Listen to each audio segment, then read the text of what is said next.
Welcome to Make It Plain from Make Plain Jesus Ministries, featuring Pastor James Bryan, where we take biblical truths in everyday situations and break them down to be as plain as possible.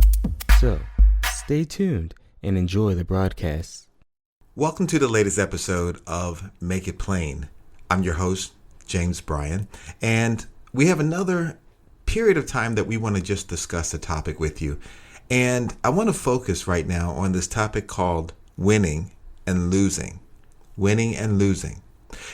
So this goes out to everybody who calls themselves a athlete. Maybe you're a weekend athlete. Maybe you are an athlete that's every once in a while, maybe just during holidays. Maybe in your mind, you're an athlete. Maybe you're not even considering yourself really an athlete, but instead you kind of figure yourself as one who likes to win in other areas of business or home competitions or other things, or maybe you're just competing with your brother and sister or some family member. Regardless, at certain times, we have this concept and this thing that occurs calls winning and losing. And so the question becomes, is it fair to have a winner? Or is it fair to have a loser? Maybe you're the type of person that thinks that everyone should be a winner. Or some of you would say, maybe you're harder in the sense where you come about it just say, look, we have one winner and that's all that matters. But winning and losing is really a part of life itself. In everything that we do, there's winning and there's losing. The question is, how do you deal with it? Now, I want to be open and honest with you in this sense that I'm recording this actually on election day. And yeah, people are going to the polls, the final parts, and many people voted in advance. But still, there are folks that are running to the polls and putting their final votes in. I don't know what the outcome is. And in fact, for the purposes of our discussion here, it really doesn't matter. But at this time, the concept about winning and losing is something that came to mind, and it's worth us discussing.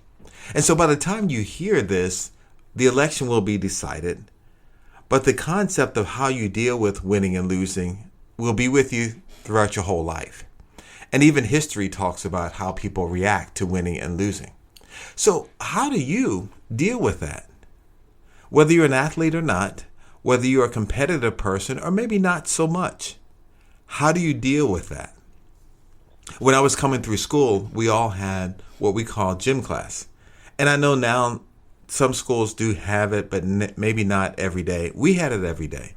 And so there was always some type of exercise going on. And many times, or most of the time, there was some type of team activities. And there would always be a winner and a loser. You know, we had dodgeball, but then people got really aggressive and they got to the point where they were really throwing and hurting folks and all, and they kind of stopped that.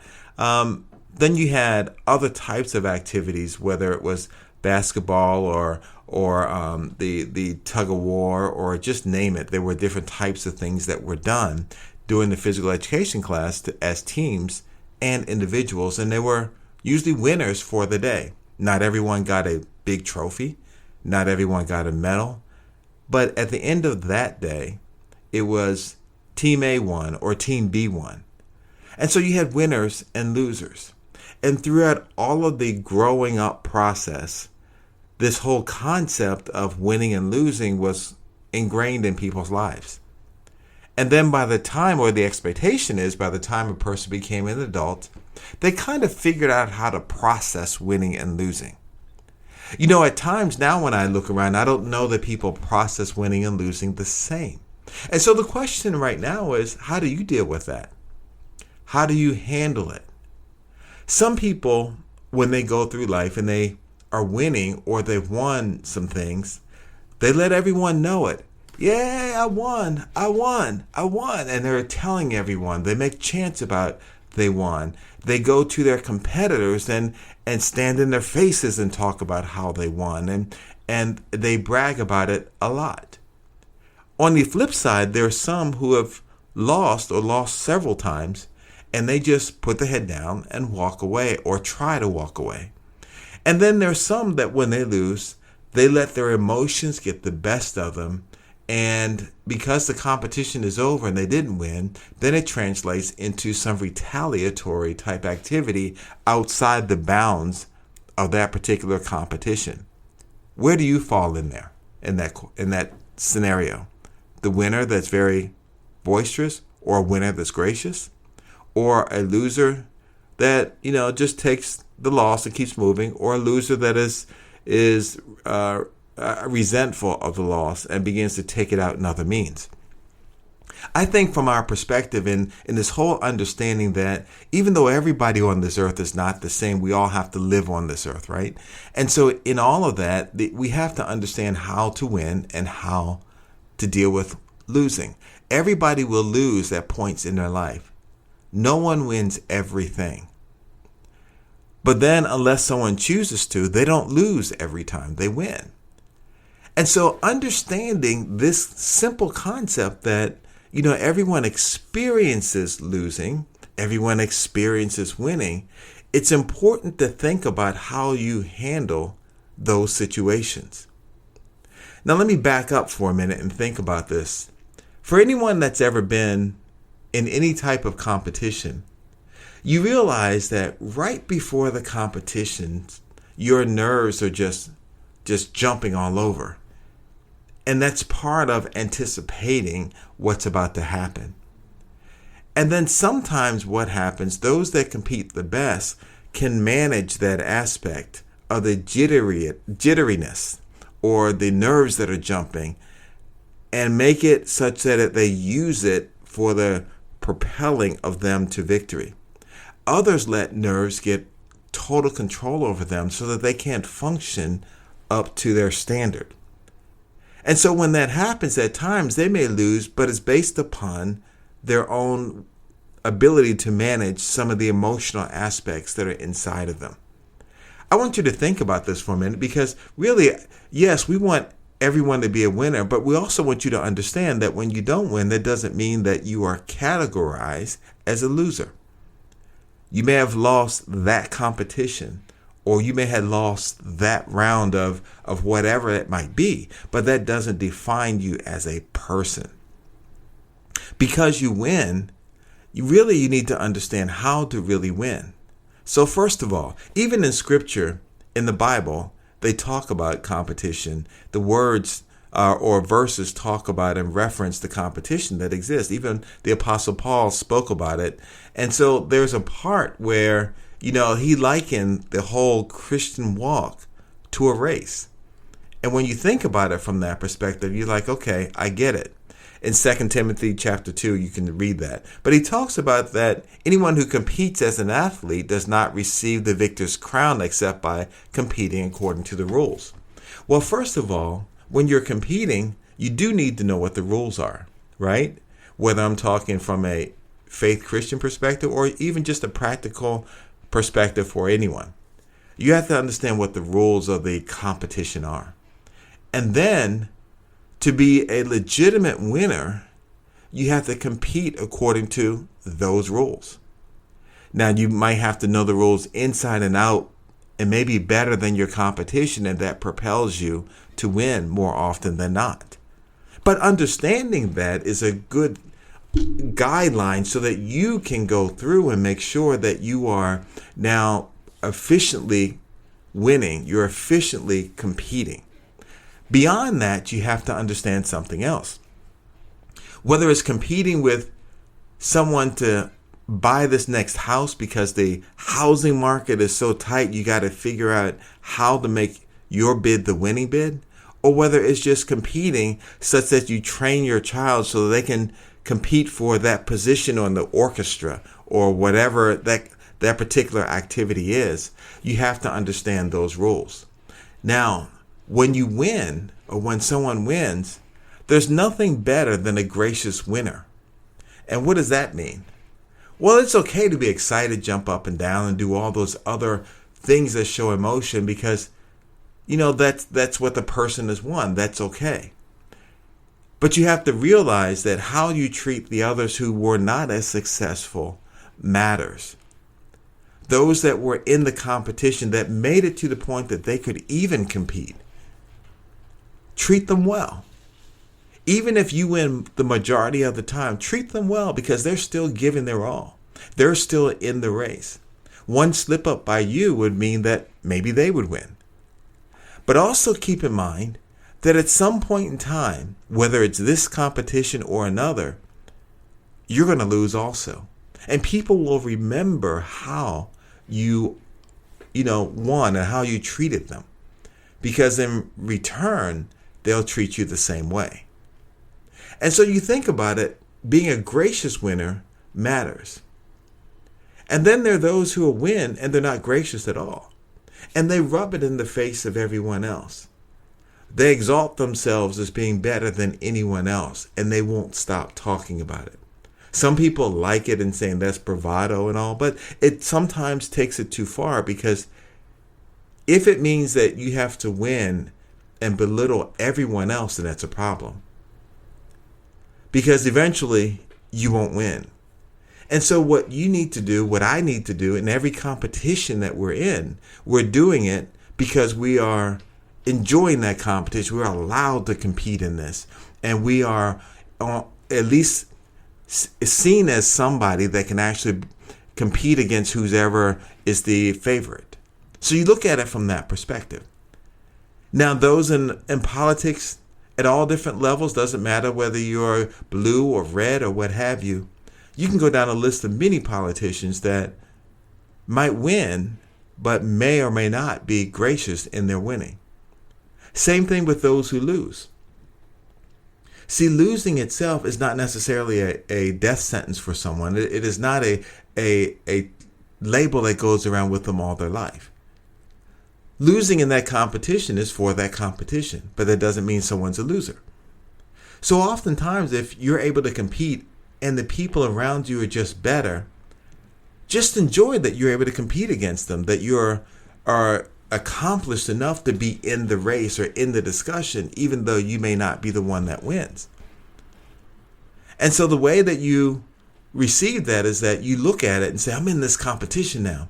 And so even though I may not win, I've got to keep doing better and better, because running against the best or competing against the best should compel us to get better and better and be all that we can be. And that's what you want to do. And see, the worst kind of loser are those that can't stand losing, so then they let their emotions get involved, and then they retaliate outside of the scope of the rules. So when the competition is over, they try to get revenge because they didn't win. That's not a good loser. In fact, it's not a good competitor. So now when you look at the larger scope of things, you look at competition in the workplace. Whether we realize it or not, positions aren't just given to everyone usually. Now, I know you can come up with exceptions. You can talk about, this person got it because they knew that person or this other person. Well, in their mind, that's how they compete. Some people are just given positions, so you know that you don't always win. But you begin to look at, well, how can I win to get to the next level, competing with whatever the rules are of the game. Some rules are written and some are unwritten. So figure out what the rules are. And then you figure out, well, what do I need to do? Is it more education? Is it more experience? Is it more positive exposure? Is it just more time?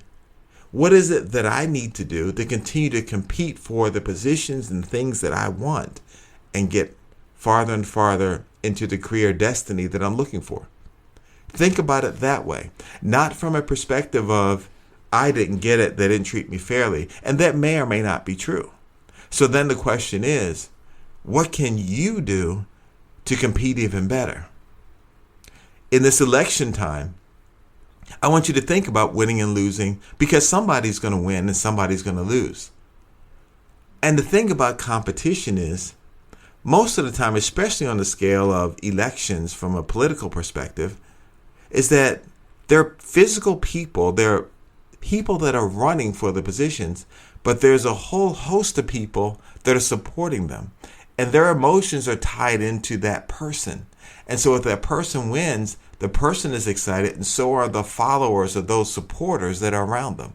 If that person loses, so are and they're disappointed, so are the people that supported them.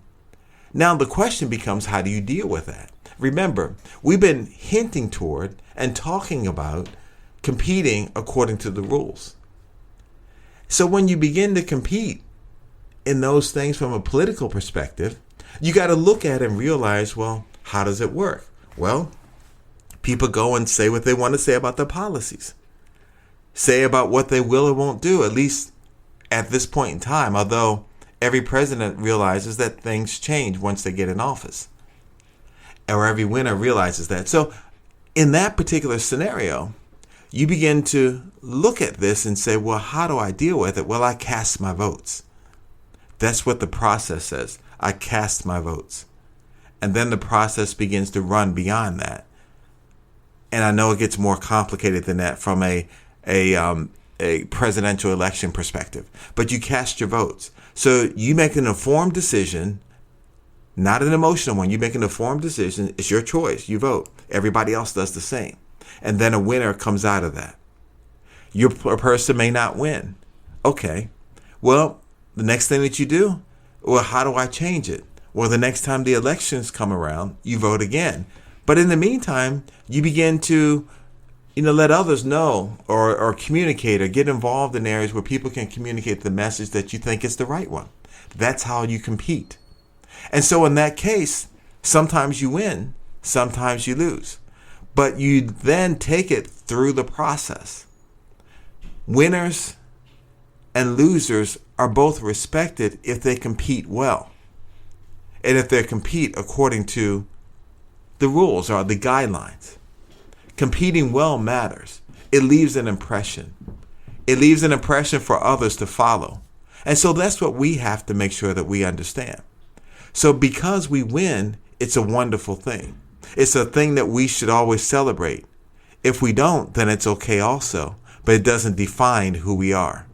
Now, with that being said, I want you to think about this, because by the time you hear this particular podcast, then a decision will have already been made from a national perspective. So how do you handle it? That's what we need to understand. That's what you need to think about. That's what you need to begin to process. That's what you need to share with many others.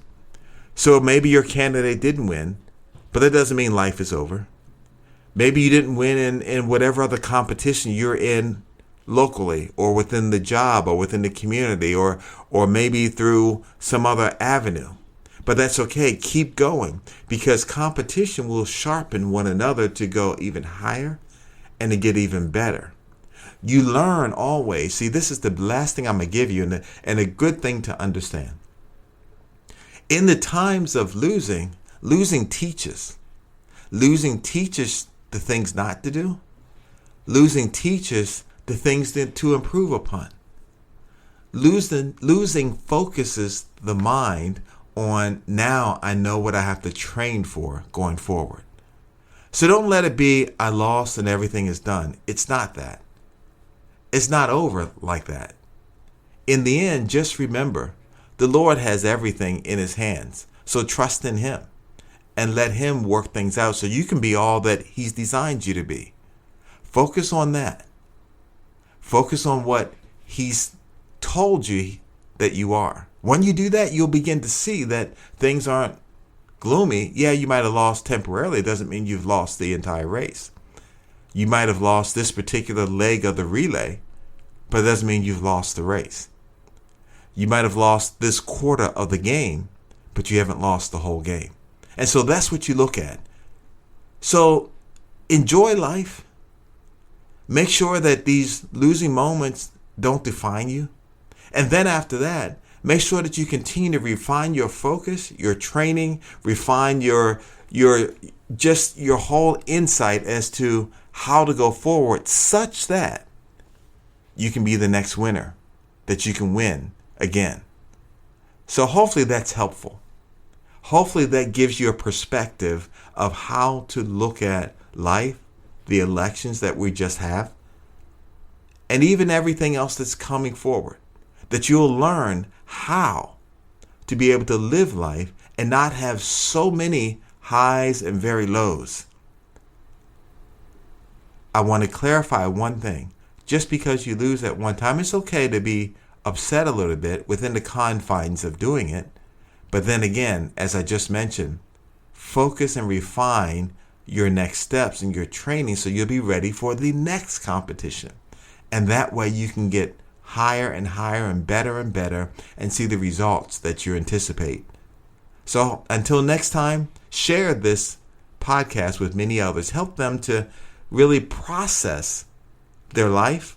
Help them to use these nuggets to understand that we can all be winners, but at certain points in our life, we might lose.